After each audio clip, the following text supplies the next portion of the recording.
చాలాసార్లు చెప్పా, కేసులు పెట్టడం వరకే వ్యవస్థల చేతుల్లో ఉంటాయి, అది విచారణలు కోర్టులలో దశాబ్దాలు బట్టిపోతున్నాయి. ఇందులో మనం రాజకీయ విమర్శలు చేసుకుంటాం తప్పించి వాస్తవాలు పట్టించుకోం.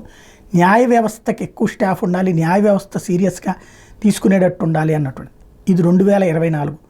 1992 సంవత్సరంలో ఒక కేసు అంటే ఇప్పటికి ఎంత అయినట్టు?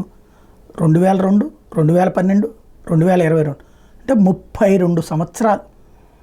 మహిళలు లైంగిక వేధింపులకి గురయ్యి తీవ్రమైనటువంటి అవమానానికి గురయ్యినటువంటి మహిళలు 20వ ఏడులోనో 19వ ఏడులోనో కంప్లైంట్ ఇస్తే ఇప్పుడు వాళ్ళ మధ్య వయస్కురాలు అయ్యాక తీర్పు రాబోతోంది.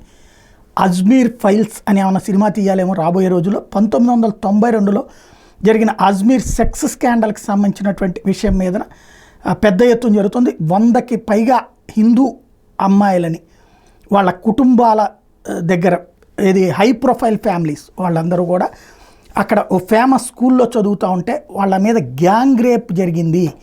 ఆ తర్వాత నా విషయాలు బయట పెడితే తీవ్ర పరిణామాలు ఎదురవుతాయని బ్లాక్మెయిల్ చేశారు. ఫోటోలు తీసి ఆ ఫోటోల ద్వారా వాళ్ళని కాంప్రమైజ్ చేసి వాళ్ళని వేరే వేరే పనులకు వాడారు.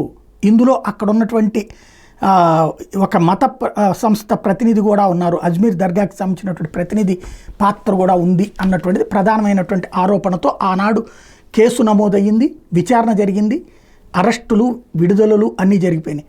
ఈ కేసు 1992లో జరిగితే ఇప్పుడు తీర్పు రేపో మాపో రాబోతోంది.